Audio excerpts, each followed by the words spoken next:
Sí. Entonces, queda dar la bienvenida a toda la audiencia de este primer congreso virtual que hemos denominado Amar Libre y que tiene como misión brindar información útil a todas las personas que nos están mirando para que puedan indagar en los condicionamientos que nos limitan a la hora de vincularnos, para que cada uno pueda ir construyendo su mejor y auténtica forma de amar.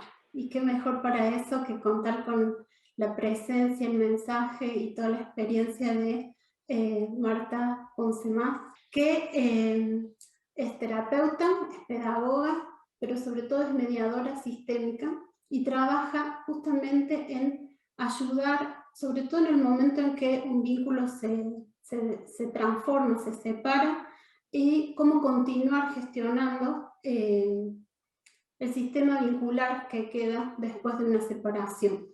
Pero también nos interesa no solo el momento conflictivo de la separación, sino también qué herramientas nos puede llegar a dar desde su experiencia Marta para gestionar emocionalmente nuestros vínculos antes de llegar a un momento en el cual haya una ruptura que sea necesario llegar a la mediación. Entonces, bueno, muchísimas gracias Marta por estar acá con nosotros. Un placer recibirte, admiro mucho tu trabajo y realmente lo creo tan necesario y útil que, bueno, acá con todo oído para escucharte. Muchísimas gracias, Ivana. Muy contenta de compartir con vosotros mi experiencia, mi trabajo, que es una de mis pasiones. O sea que muy contenta de compartirlo. Bueno, entonces vamos a empezar a preguntar y a conocer un poquito sobre la mediación sistémica. Y quizás una de las primeras preguntas que me surge es, ¿qué ocurre desde tu experiencia? ¿Cuáles son los factores que hacen que dos personas que han tenido tanta intimidad, que han llegado a formar una familia, que han estado muy cercanos, probablemente muy enamorados, en la rutina de la vida llega el momento de prácticamente no poder ni hablarse, no querer volver a tener ningún tipo de relación, sentir que el otro es un desconocido al cual no puedo llegar de ninguna forma?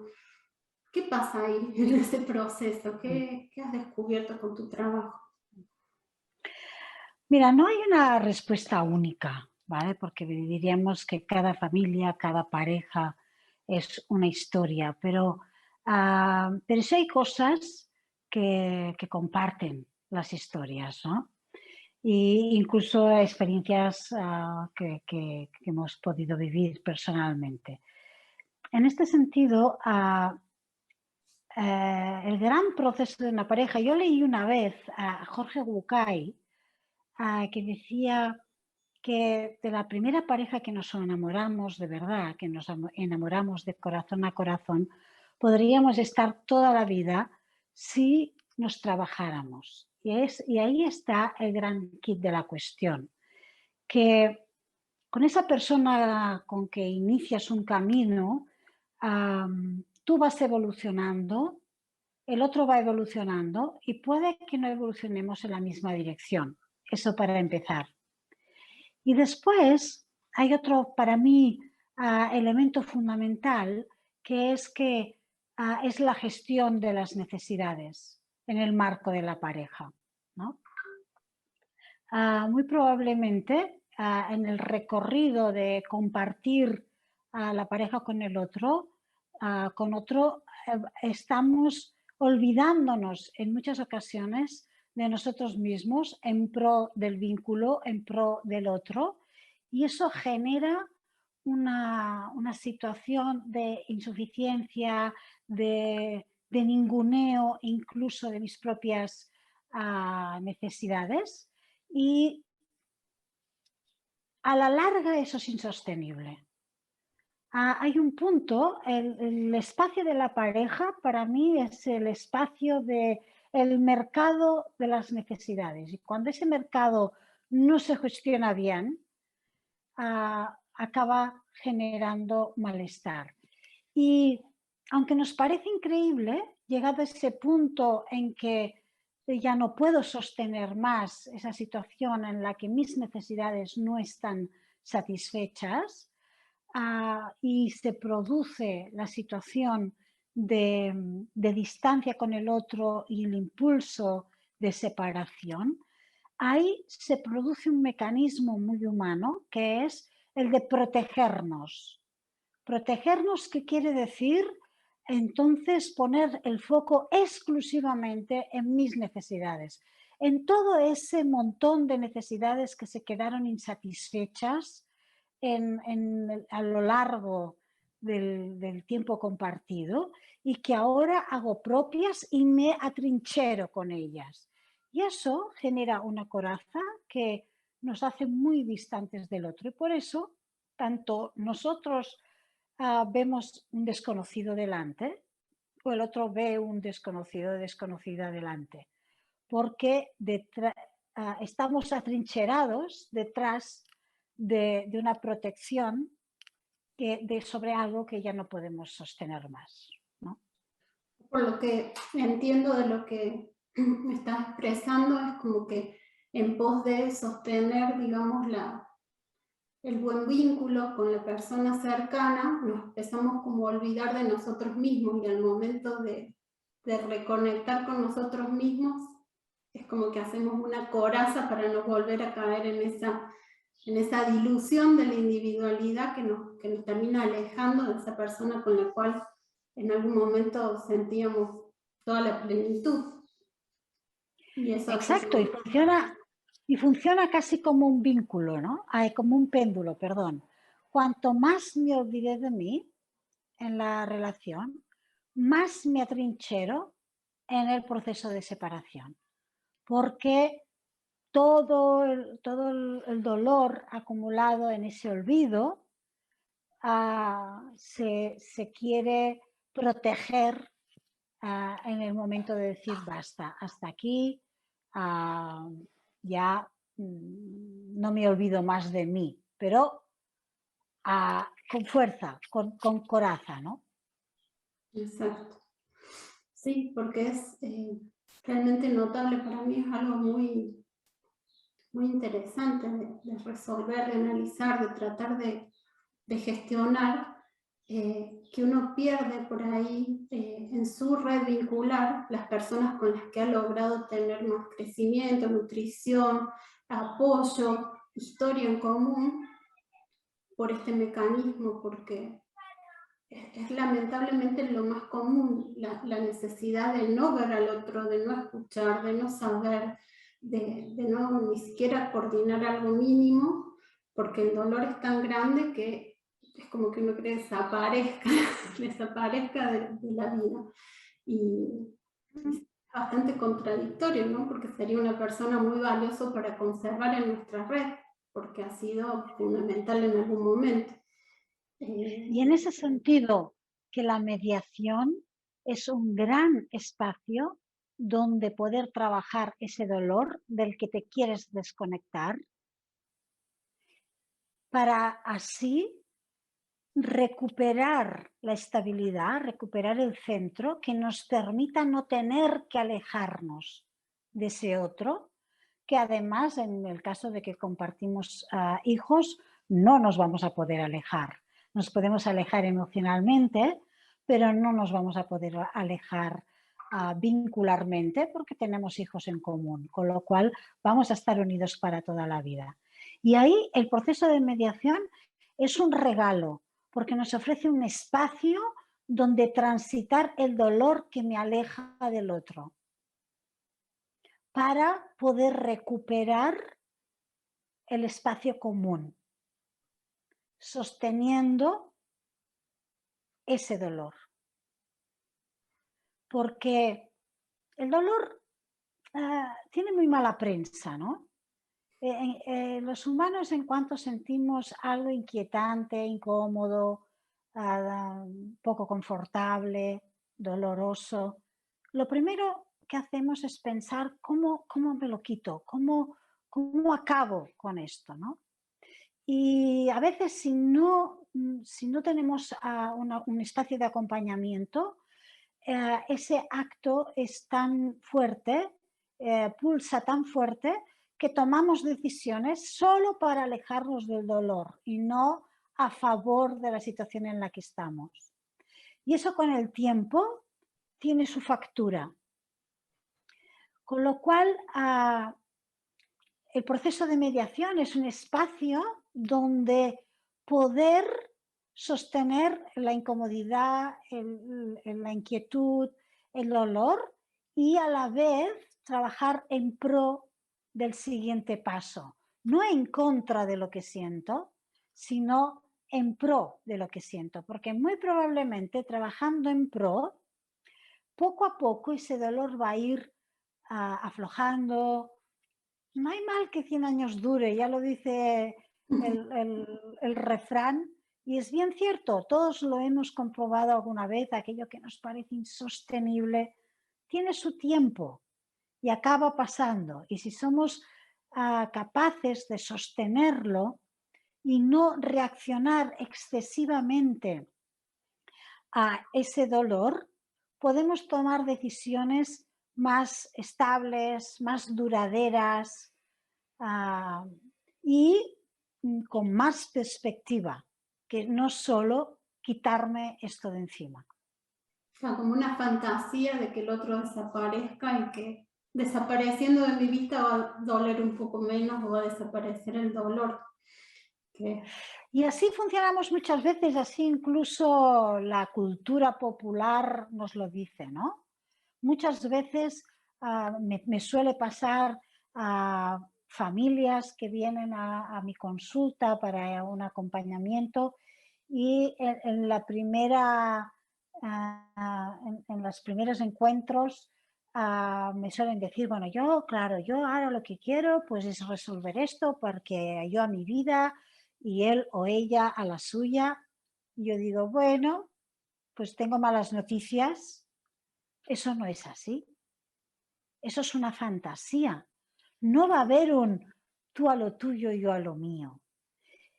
Si hay niños, por supuesto que no, pero incluso si no hubiera niños, tampoco es así, porque todo lo compartido nos va a acompañar en nuestra historia, con lo cual el otro no va a desaparecer de nuestra vida, porque no van a desaparecer las experiencias, los aprendizajes, no van a desaparecer los recuerdos, y si así lo intentamos, lo que hacemos es separarnos de nosotros mismos de una época vivida. Pero si hay hijos, eso es todavía más evidente, porque los hijos van a generar siempre un espacio común y son el producto de nuestro encuentro. Es decir, cada vez que voy a ver a mi hija, a mi hijo, voy a ver al padre o a la madre que hay detrás.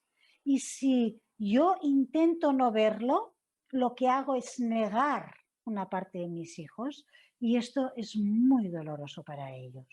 Esto tiene un nombre, se llama conflicto de fidelidades, porque cuando los hijos, hijas, captan que mamá o papá han sacado o han intentado sacar de su vida al otro, entienden que el otro no es bienvenido en el corazón de papá o de mamá y por tanto van a intentar esconder la parte de él o de ella que viene de papá o de mamá. Con lo cual, delante de las dos personas más importantes de su vida, no van a poder mostrarse completos. Y eso es muy doloroso para los hijos. Por tanto, si tenemos la fantasía de que, bueno, yo ahora me separo y tú a lo tuyo y yo a lo mío, lo primero que tengo que decir es que esa fantasía es humo y por tanto hay que soltarla. El trabajo tiene que ir en pro de ver cómo puedo vivir bien, formando parte de un sistema donde el padre, la madre no va a desaparecer. El trabajo de mediación va a estar centrado ahí. ¿Cómo podemos vivir bien nuestra siguiente etapa, nuestro siguiente paso, siendo padres, estando vinculados, pero no como pareja? Es un desafío realmente y por suerte existe la mediación para poder ayudar a gestionar. Estaba pensando en esto de la historia de cada uno, la biografía personal, porque todos somos hijos y todos hemos tenido una familia de la forma en que sea, ya vamos a hablar de eso también, que nos ha marcado en cómo vincularnos, en qué esperar de ciertos roles, de ciertos vínculos. Entonces, ¿cómo nos afecta ya como adultos toda esa biografía personal de cómo fue nuestra relación dentro del sistema original de donde venimos? Bueno, nos afecta al 100%. Es decir, no hacemos nada que esté desvinculado de lo que fuimos, de lo que hemos vivido, de lo que nos ha conformado como lo que somos, ¿no? La biografía particular, personal, es el conjunto de experiencias, vivencias que nos han conformado como somos y por tanto no podemos vivir al margen de eso. A mí me gusta siempre poner una metáfora, un ejemplo que creo que permite entender mucho qué es esto de la biografía, ¿no? Y cómo nos afecta en nuestra vivencia cotidiana. Imaginemos que en el momento en que nacemos en un entorno concreto, con un padre, una madre, una familia materna, una familia paterna, un país, una ciudad, un barrio, es decir, todo eso está en el momento en que nosotros nacemos. Pues imaginemos que en ese momento que nosotros nacemos, nos colocan unas gafas que al inicio son bastante transparentes, no diría del todo transparentes, pero tienen menos filtros y aunque ya llevan los filtros de la historia familiar de nuestro padre y nuestra madre, ya están ahí presentes.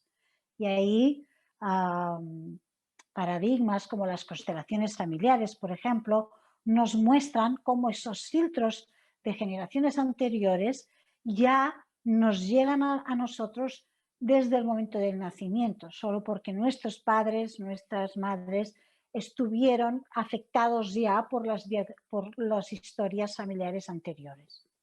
Pues imaginemos, como decía, que en el momento de nacer nos colocan, y de la misma manera que nos dan un nombre, nos colocan unas gafas que ya tienen ciertos filtros, los filtros de la familia de mamá, de la familia de papá, del entorno donde nacemos, de la cultura en la que nacemos.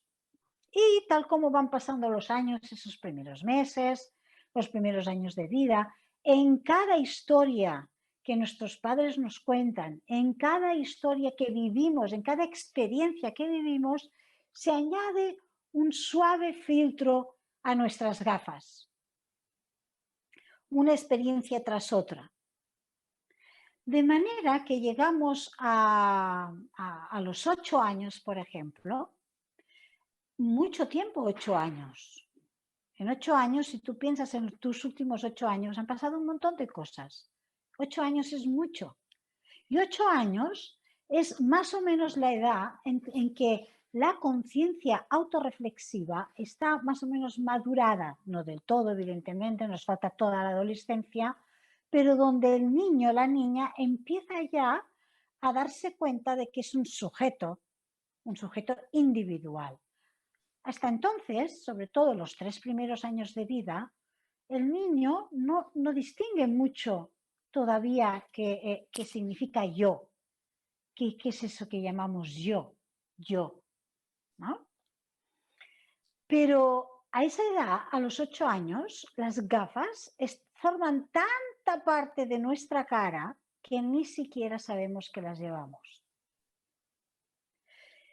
Con lo cual, todo lo que vemos en el mundo está visto a través de estas gafas. Imagínate si la biografía nos afecta, nos influye, tanto que vemos el mundo a través de esa biografía. No vemos el mundo tal y como es, no vemos la realidad tal y como es. Solo algunas personas, a través de trabajos de conciencia muy elevados, pueden llegar a ver qué es eso que llamamos realidad. Porque lo cierto es que lo que llamamos realidad es una perspectiva de la realidad. La perspectiva que me dan mis gafas, que contienen todos los filtros sumados de las experiencias de mi país, mi cultura, mi familia, mi padre, mi madre, etcétera, etcétera, etcétera. Y sumaría ahí también lo que hablábamos recién de experiencias con parejas previas o vínculos previos, que se han quedado dolores y uno los ha tratado de esconder, se van a Y ir ahí van al filtro. Ahí van al filtro. Exacto. Pero solo incluso con los filtros que llegamos a tener antes de nuestra primera pareja, ya estamos absolutamente condicionados a cómo veremos la pareja. Te pongo un ejemplo. Pongamos por caso que yo en mi infancia tuve una experiencia de abandono. Y digo, tuve una experiencia de abandono. No digo que fui abandonada. Porque mi padre y mi madre, mi entorno, hizo lo que pudo con lo que tenía. Pero cómo percibí yo lo que hacían, ya es una manera de entender la realidad. Por tanto, es importante cómo lo nombramos. Yo no digo que fui abandonada, sino digo que tuve una percepción de abandono. Porque además, lo que para un bebé puede ser la percepción de abandono, no tiene nada que ver con lo que los adultos llamamos como abandono.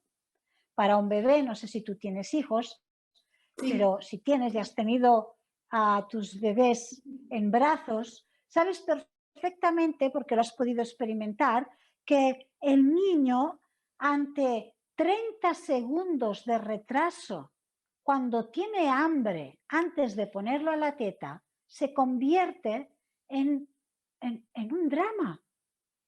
Y la percepción para ese niño es de vida o muerte.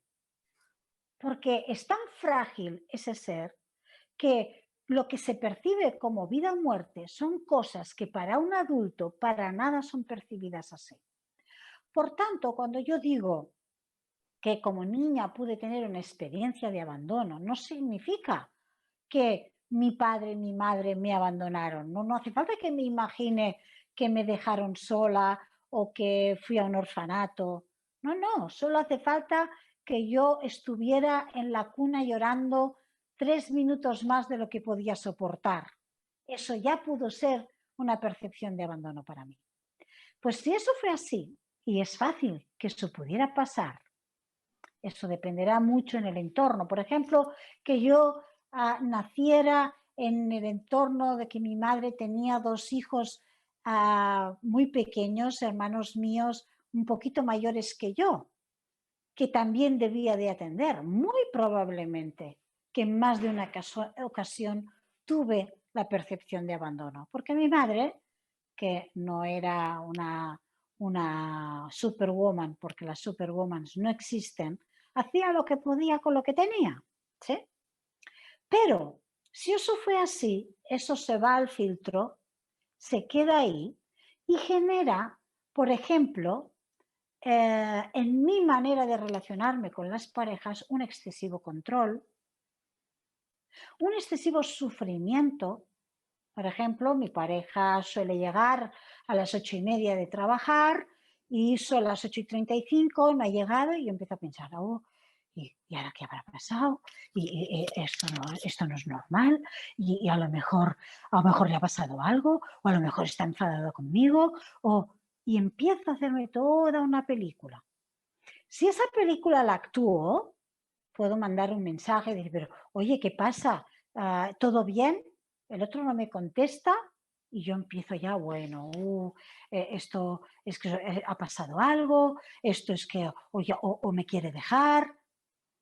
Y todo eso, toda esa interpretación, ¿a qué se refiere? ¿De qué es producto? Millones de veces a las 9 menos cuarto llega mi pareja, yo estoy atacada y mi pareja dice, cariño, oye, es que acabé una reunión un poco más tarde, estaba sin batería, que no te pude contestar y encontré un poquito de tráfico. Lo más normal. Pero en cambio yo, en esos 20 minutos, me monté una película de la cual además me cuesta mucho bajarme. Y eso es producto de mi biografía.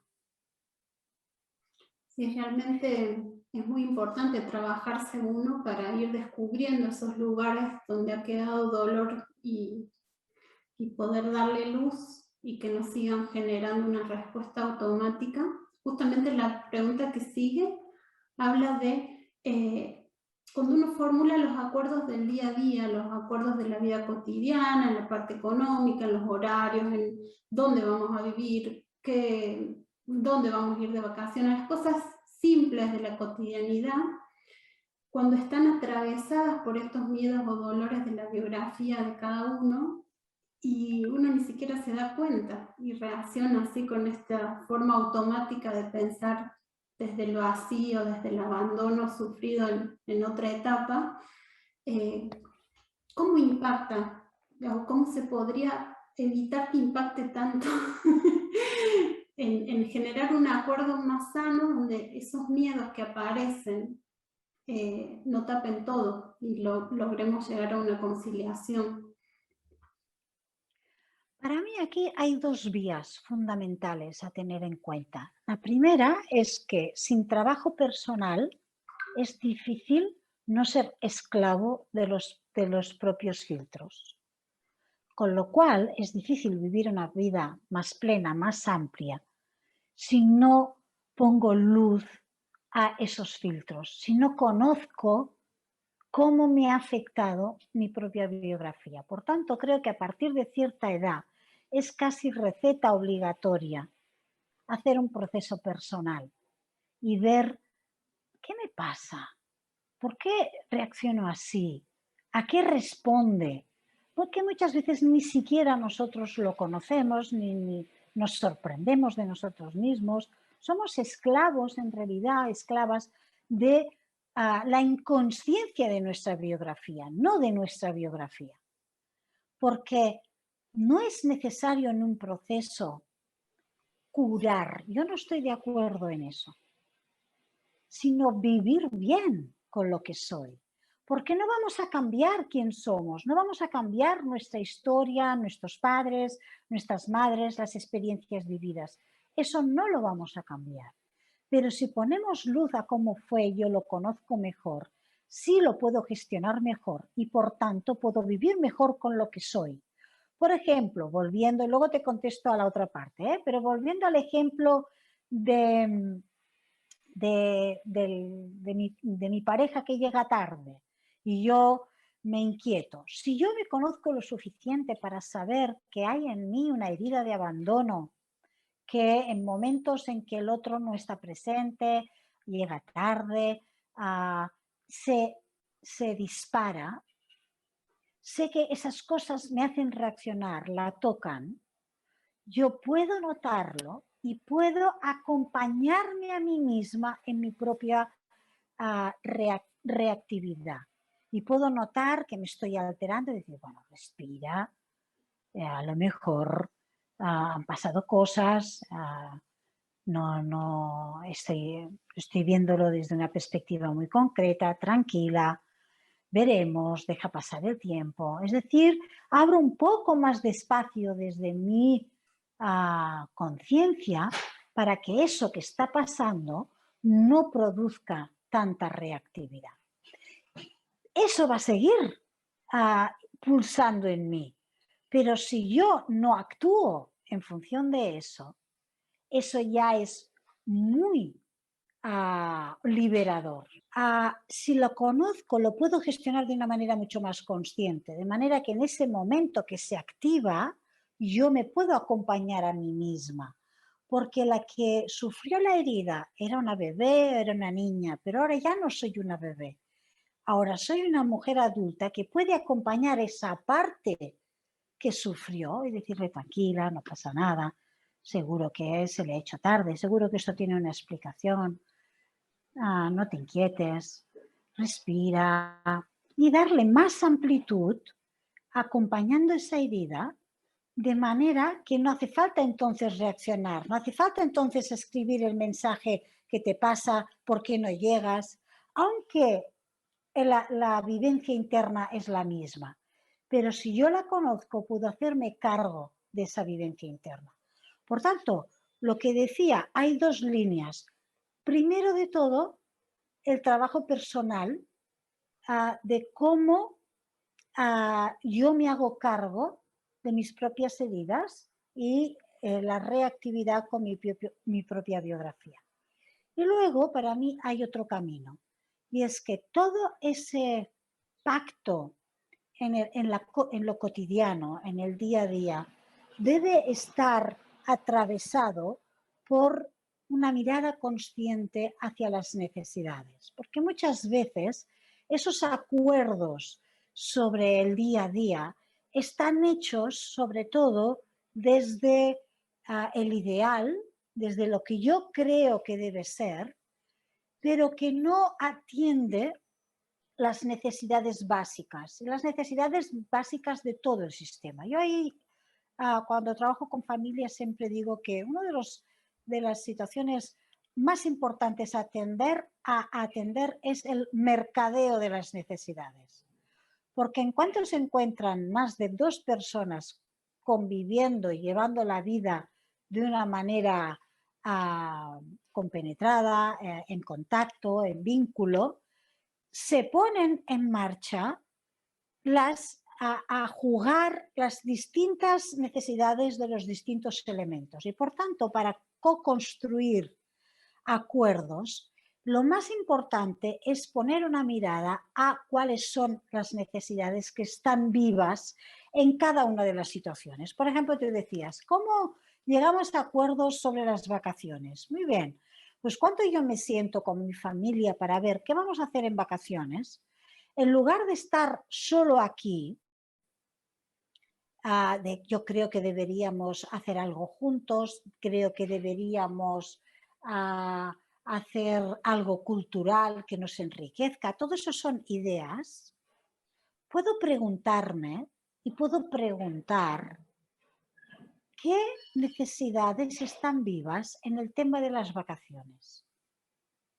Y es algo tan sencillo y tan difícil a la vez porque no tenemos cultura de una conexión interna hacia las necesidades propias, es preguntarme de verdad qué está vivo cuando pienso que en las vacaciones, qué quiero hacer para vacaciones. Vale, hay una necesidad viva de descanso, hay una necesidad viva de entretenimiento, hay una necesidad viva de conexión. Puedo preguntar a mi pareja, ¿qué de verdad necesitas tú de las vacaciones? Pues yo tengo una necesidad de energía, tengo una necesidad de libertad. Y todas esas necesidades deberán de tenerse en cuenta en mayor o menor medida para construir acuerdos que den satisfacción a las necesidades de todo el sistema. Sí, referido a lo que nos estabas contando, creo que esto de tener en claro las necesidades en relación a esa ilusión de cómo debería ser, nos atraviesa mucho porque el conflicto que muchas veces se podría dar en un vínculo tradicional de decir, no, prefiero no compartir las vacaciones en familia, querría salir con amigos. Y quizás es una necesidad de ambos, pero no la podemos reconocer porque estamos tan atravesados por el se debe salir en familia en las vacaciones, que estamos más pendientes de la mirada externa o de qué van a decir, o de entonces debe ser que estamos mal, porque si estamos necesitando espacio, quizás es porque no nos queremos suficiente, Voy a decir, no, respeto la necesidad. Primero la reconozco, después la comunico, sin el miedo a que el otro lo tome como que esa verdad es algo que es para dañarlo, que es como un desprecio, un rechazo, y que nos condiciona tanto, y que es lo que nos aleja. Volvemos a la primera parte de la charla en la cual decimos mostrarnos tal cual somos con nuestras necesidades, y muchas veces nos da tanta vergüenza o miedo de rechazo que lo ocultamos, nos vamos perdiendo de esa conexión con uno mismo. Y obviamente al no estar presente nos alejamos del otro. Y justamente esto, que si no están estas condiciones dadas, muchas veces los acuerdos no se cumplen, se generan acuerdos, pero no se cumplen o no se llevan, no llevan a un buen puerto. Y me interesó mucho un concepto que escuché en una entrevista previa que has brindado, en la cual hablabas de los acuerdos para entrar en situación y acuerdos para salir de una situación. ¿Qué diferencia tienen y cuáles nos abren más posibilidades y cuáles nos cierran las opciones? Sí, mira, esto lo veo muy a menudo con las familias con las que trabajo, que sobre todo los acuerdos para salir de la situación son aquellos con los que uno viene en la mente, ¿no?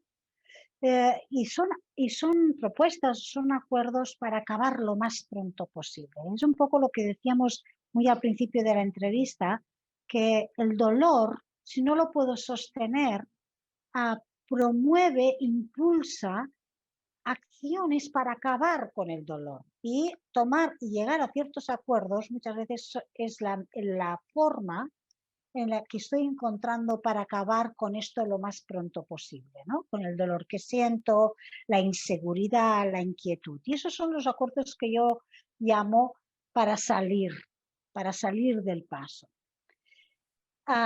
Y están pensados para acabar con la situación, para acabar con esta etapa. En cambio, yo siempre propongo buscar acuerdos para entrar en la siguiente etapa, porque no hay nada que se acabe. Si yo decido separarme de mi pareja y tengo hijos, no hay nada que se acabe, simplemente hay algo que se transforma. Vamos a dejar de ser pareja para ser padres, a lo mejor, en el mejor de los casos, amigos, y por tanto, lo que estamos haciendo es pasar de una etapa a otra etapa. Y por tanto, los acuerdos están al servicio de cómo vamos a vivir la siguiente etapa, no cómo vamos a cerrar la anterior, sino cómo esos acuerdos están pensados para ayudarnos a vivir el siguiente paso. Y eso los llamo los acuerdos para entrar. Son acuerdos que nos abren la mirada a cómo queremos seguir viviendo. No cómo queremos dejar de vivir, sino cómo queremos seguir viviendo. Y al poner nuestra mente ahí, esos acuerdos, claro, tienen que tener en cuenta qué cosas son importantes para mí para seguir viviendo, no de qué cosas me quiero separar, de qué cosas me quiero proteger, de qué cosas quiero que se me pasen, sino tengo que poner mi mente a qué es importante para mí en el futuro, cuáles son para mí las reglas del juego, los criterios que tienen que regir. Con lo cual, los acuerdos deberán de estar anclados en los valores y necesidades de todos los miembros del sistema en la siguiente etapa. Con lo cual es mucho más probable que esos acuerdos sean durables, perduren en el tiempo, porque ya están hechos con la idea del siguiente paso. No son acuerdos para salir de esto y luego cuando entro en la siguiente etapa esos acuerdos ya no me sirven, porque me doy cuenta. Te voy a poner un ejemplo, un ejemplo muy común. Muchas veces me encuentro en familias en que la decisión de separarse es una decisión unilateral. Hay una parte que quiere separarse, pero hay otra parte que no lo hubiera decidido, no es de su gusto, sigue amando a la otra persona, con lo cual, aparte que tomó la decisión, en un tiempo se siente culpable. Se siente culpable por no estar dando respuesta a las necesidades del otro, estar rompiendo, y pongo comillas porque ese es un concepto muy cultural, rompiendo la familia, porque ir de romperse no se rompe nada, ¿no? Simplemente se transforma. Y puede ser que bajo ese sentimiento de culpabilidad empiece a tomar decisiones que bajo ese prisma tienen sentido. Pero con el tiempo, ese sentimiento pasará. Es lo que decía antes, no hay mal que 100 años dure, con lo cual el sentimiento de culpabilidad acabará desapareciendo. Y entonces los acuerdos tomados desde ese sentimiento, desde esa percepción interna, no perdurarán. Uy, esto no, porque esto fue injusto, ahora no lo veo igual, está desequilibrado. ¿Entiendes lo que digo? Sí, sí, Con sí. lo cual es importante que podamos construir los acuerdos mirando más las necesidades y no tanto las ideas, los sentimientos del momento, sino las necesidades unidas a la siguiente etapa.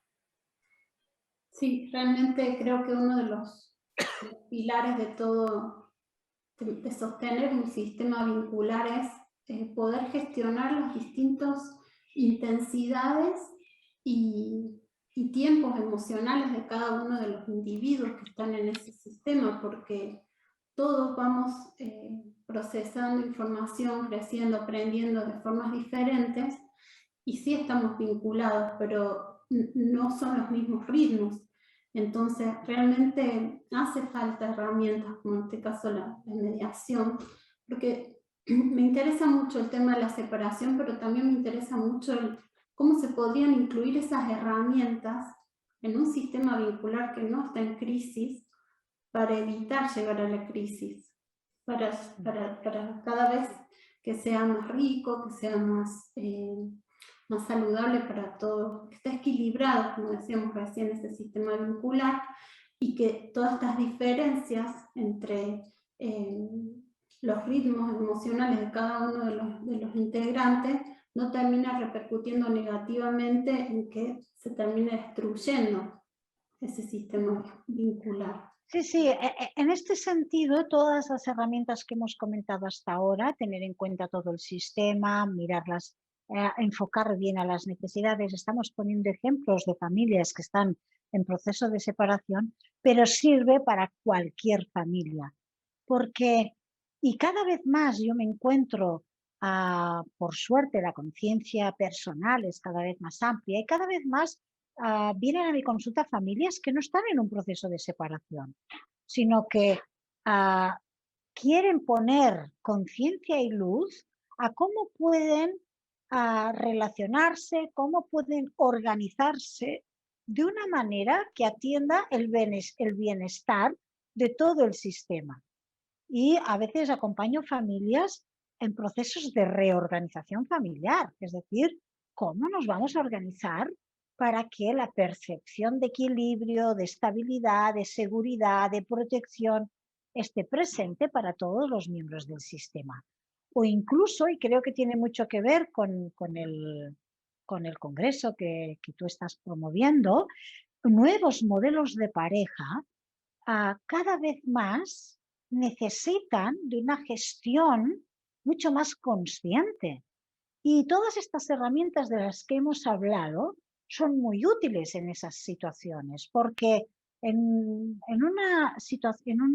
un modelo familiar más abierto, por ejemplo, será muy importante ser muy claro, muy transparente en cuáles son mis necesidades, primero tenerlas claras yo y después poderlas transmitir, porque si no, difícilmente eso va a tenerse en cuenta en, en la organización, en el diseño, en la planificación de nuestra familia.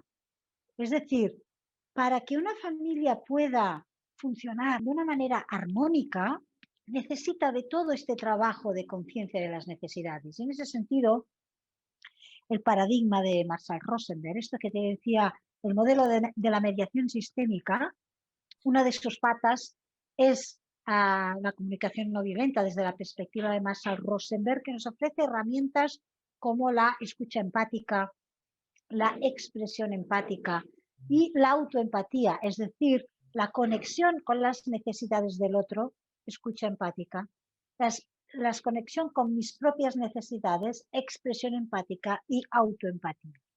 Son herramientas fundamentales para la gestión de los vínculos con los demás, no solo en el marco de la familia, también en una empresa, en el marco de un equipo. Son herramientas, esta mirada de que nos ofrece la mediación sistémica, son herramientas aplicables a cualquier sistema, ¿no? Claro, sí, estamos siempre vinculando en todos los ámbitos. Por supuesto, por supuesto. Y en ese sentido, esas herramientas, como tú dices, no son solo para situaciones de crisis. Son básicamente para la gestión de una vida más consciente y, por tanto, más responsable con uno mismo y con los demás elementos en los cuales está en vínculo. Estaba pensando mientras te escuchaba que hablamos mucho de familia y ya incluso está antes del divorcio como que no se consideraban las familias ensambladas, se pudo socialmente avanzar sobre eso y llegar a que se legalicen los divorcios y que las parejas cuando ya no se sienten cómodas puedan transformarse, después nuevamente ensamblarse y bueno, esto nos lleva a una diversidad de modelos de familia, aunque siempre uno habla de la familia. Entonces, desde la perspectiva sistémica, ¿cómo nos podrías definir qué es una familia? ¿Qué son los elementos importantes para definirla y generar que ese sistema vincular pueda funcionar lo mejor posible?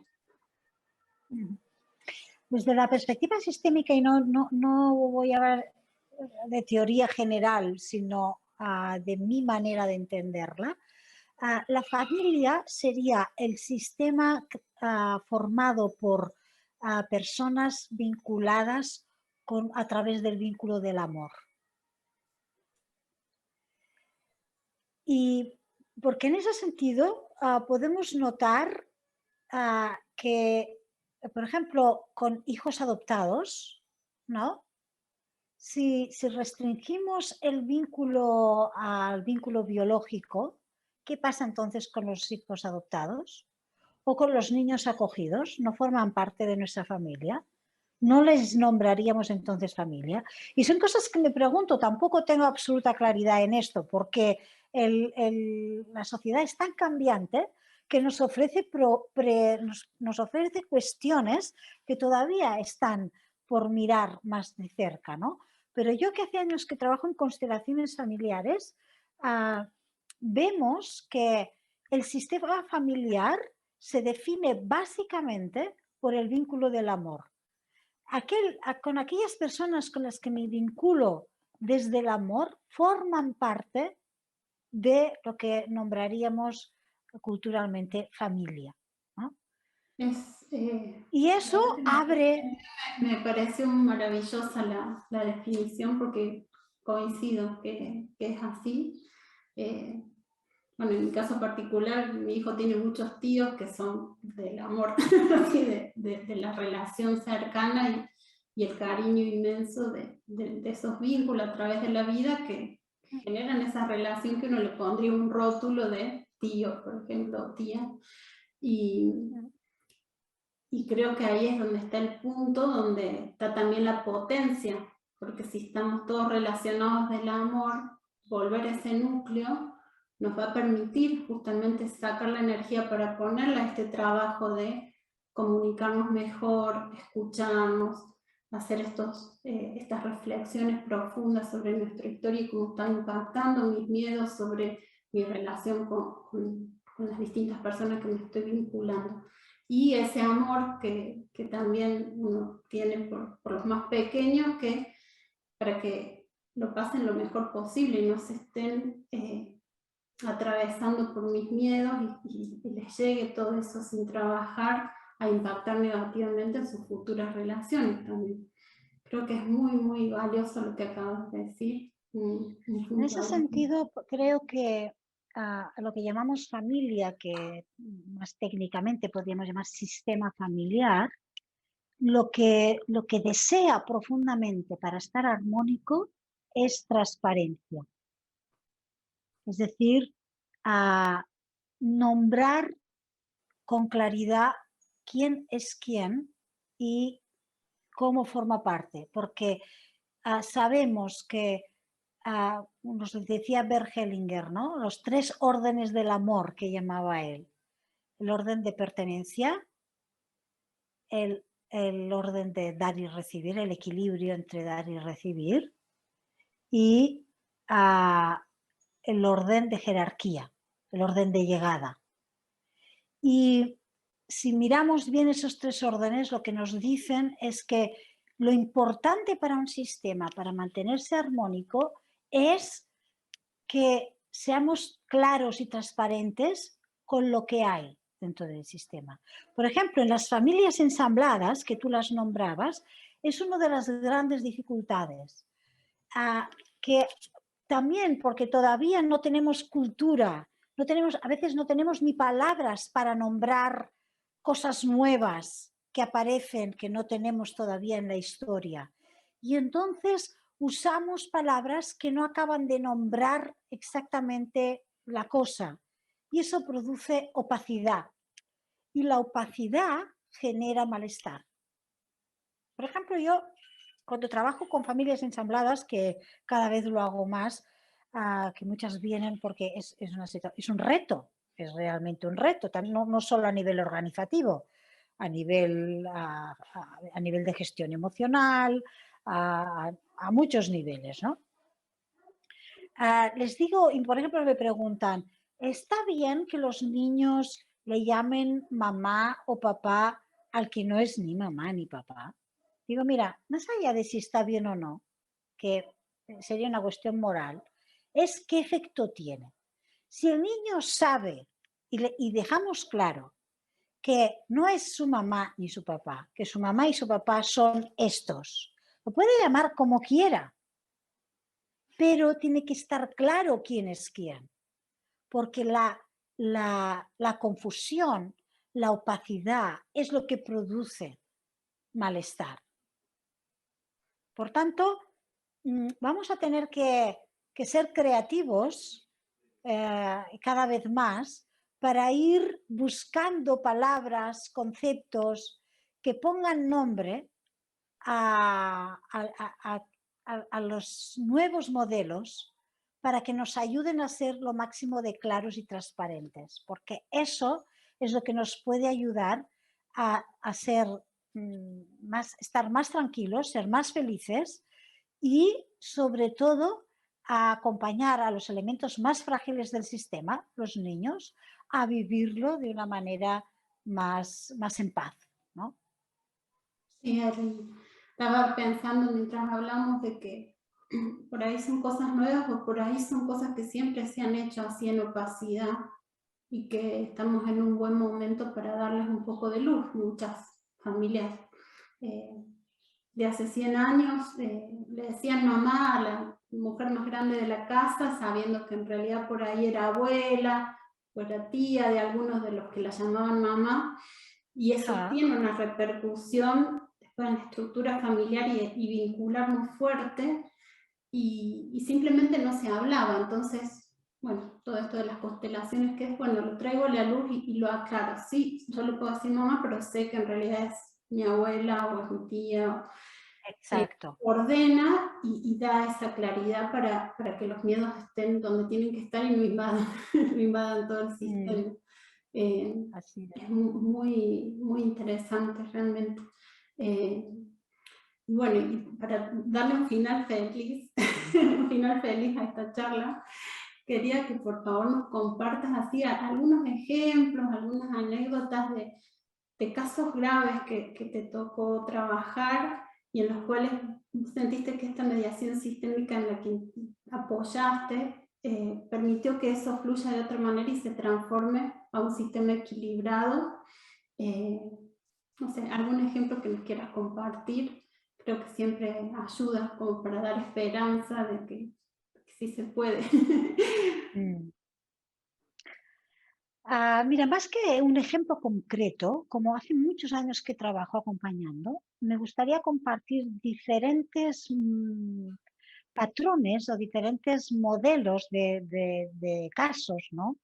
Con los que he tenido, que no es uno, sino han sido muchos de ese estilo o de ese otro, donde he podido ver un gran cambio, donde incluso después las personas con el tiempo me encontraron de nuevo y me dijeron, nos cambió la vida, ha sido fue un antes y un después. Eso no significa que en la vida no vaya a haber dificultades, claro que sí. Pero muchas personas dicen, esas herramientas las he guardado para siempre, ¿no? Me sirvieron en ese momento y después las he podido seguir usando. Y en ese sentido, por ejemplo, me gustaría comentar ese tipo de casos entre padres e hijos, casos muy dolorosos, donde llegan al despacho muy lejanos unos de otros, muy distantes, y en esa distancia hay mucho dolor.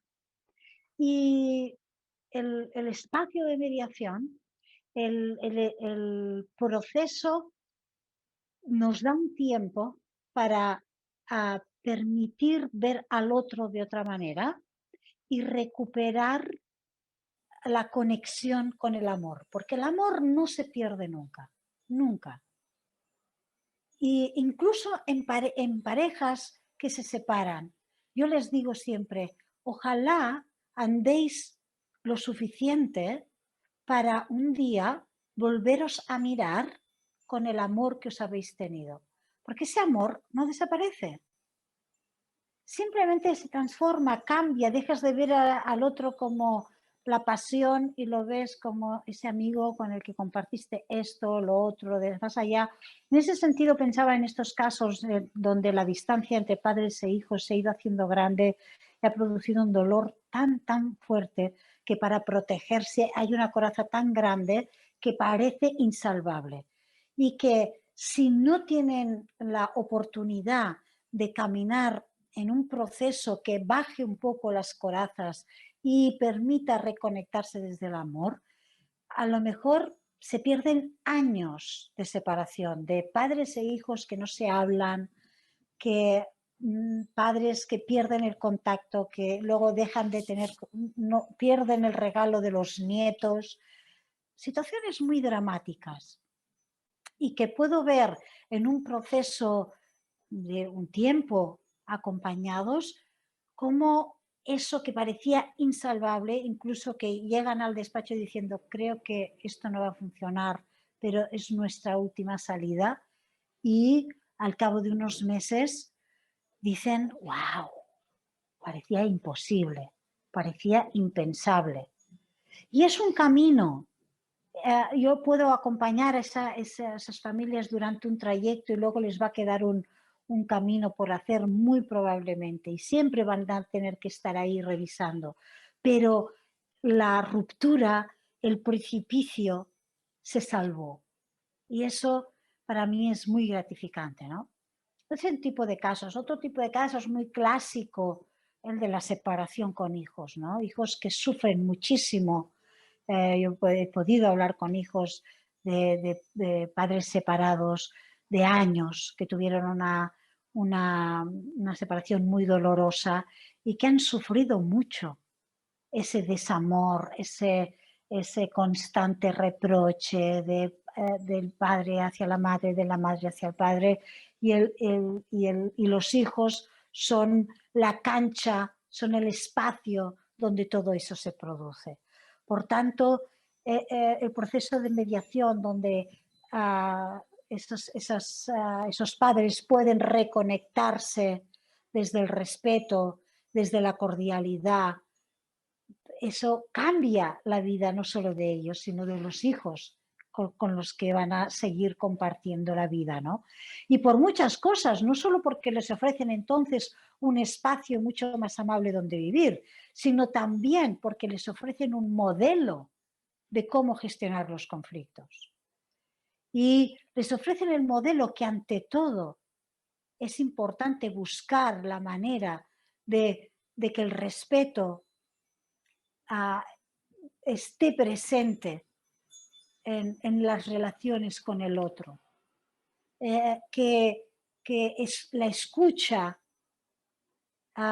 se la merece cualquiera, aunque lo que dice no estemos para nada de acuerdo o incluso nos pueda doler. Es decir, yo muchas veces le digo a los padres que vienen a la consulta, por favor, si es muy al inicio de su proceso de separación, les digo, informar a vuestros hijos, decirles, no os preocupéis por nada, nosotros nos ocupamos de esto, hemos buscado a alguien que nos ayude a escucharnos, a crear alternativas que vayan a favor de todos, porque decir eso es dar un ejemplo a nuestros hijos que ante el conflicto es mejor construir, colaborar, participar, que no ir a la contra, ir a ganar, competir, cuando de quien estamos hablando enfrente es de la madre o el padre de nuestros hijos, ¿no? Por ahí que ahí vemos muy claro la esperanza que se da cuando somos capaces de intentarlo, ni que sea ese acompañamiento durante un proceso de mediación. Y luego hay algo que es común a todos los casos, que me parece importante nombrarlo, que es que el proceso en sí es ya una manera de respetar al otro y a mí mismo en cuanto al ritmo. Antes hablaba de qué pasa cuando es una parte la que ha tomado la decisión y el otro le toca aceptar, ¿no?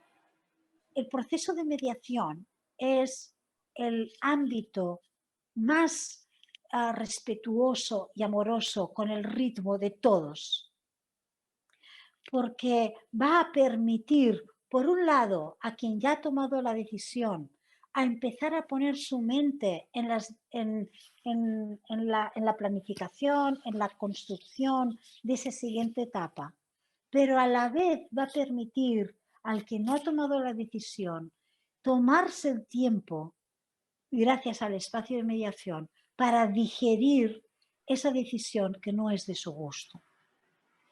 Y en ese sentido, en sí, el proceso de mediación, aunque incluso las partes no llegaran a un acuerdo, aporta un nivel de armonía, de bienestar, simplemente porque es respetuoso con el ritmo de todas las partes que forman parte en el proceso, que participan en el proceso, ¿no? Qué valioso realmente, porque realmente estoy pensando que nos criamos en el sistema vincular familiar que nos toque, y en general al no tener entrenamiento en estas herramientas, después reproducimos esa forma de esconder, de no hablar, de no decir, de decir de mala forma, en todos los ámbitos de nuestra vida, ya como en donde nos desarrollemos y como adultos. Y eso obviamente tiene el impacto de todo lo que estamos viendo en la sociedad, que nos cuesta tanto encontrarnos, dialogar, escuchar, y que genera mucha violencia en toda la sociedad. Si uno sana y logra armonizar los vínculos primarios, muy probable que el impacto sobre la siguiente generación va a ser de personas que logren comunicarse, dialogar, decir me duele, y explicar desde su necesidad verdadera cómo sería la mejor forma para cuidarnos entre todos. Entonces me parece sumamente valioso y un trabajo... Y en ese sentido, Ivana, ¿tendrán sus propios conflictos? Por supuesto, nuestros hijos, los hijos de nuestros hijos, es que el conflicto forma parte de la vida. La mediación o la gestión del conflicto transformativa no está al servicio de que no haya conflictos, sino está al servicio de que esos conflictos no sean un problema. Está al servicio de que la gestión sea lo más óptima posible, nos haga crecer, nos dé aprendizaje, nos lleve a un nivel distinto, ¿no? En ese sentido, nuestros hijos, nuestros nietos van a tener sus propios conflictos, pero también van a tener más conciencia y más herramientas, muy probablemente que nosotros, para gestionarlos. Y eso seguramente les va a llevar a una nueva manera de entender, de vivir la vida, ¿no? Sí, yo creo que ayuda mucho a algo que me parece importante también, que está ahí como mezclado en todas las relaciones, que es el sufrimiento innecesario, todo lo que es el dolor verdadero, pero después sobre eso el sumarle el sufrimiento y quedarse enredado en el sufrimiento innecesario, aprendido, o me pasó lo mismo, que a tal, y volver a esta biografía y volver a todo el sistema que nos está como favoreciendo que nos quedemos anclados en el dolor en vez de superarlo y trascenderlo. Entonces, bueno, qué mejor que estas herramientas para poder tener relaciones más sanas. Así que, bueno, muchísimas gracias, Marta, un agradecimiento enorme. Va a quedar acá el video con toda información de contacto, porque seguramente mucha gente va a necesitar sí, conocer cómo se puede acceder a este tipo de servicios, porque son muy útiles y entiendo que son muy incipientes, hace solamente pocos años que se están dando los servicios de mediación sistémica, así que, bueno, muchísimas gracias por tu aporte, por tu experiencia y bueno, y por tu mirada amorosa con lo que nos pasa a todos. Muchísimas Gracias. gracias a ti, Ivana, por el espacio, por ofrecerme la oportunidad de compartir algo que para mí es muy valioso, que ha sido bueno para mi vida y que veo que es bueno para muchas personas de las que acompaño. Y ojalá sirva para muchas personas más, porque eso es el granito de arena que podemos aportar a todos un poquito, ¿no? Muchísimas gracias por tu iniciativa y te deseo mucha suerte en ese congreso, de verdad. Muchísimas gracias y que a la audiencia les sirva, ¿sí? Todas estas herramientas que estamos compartiendo para mejorar sus vínculos. Confío que sí.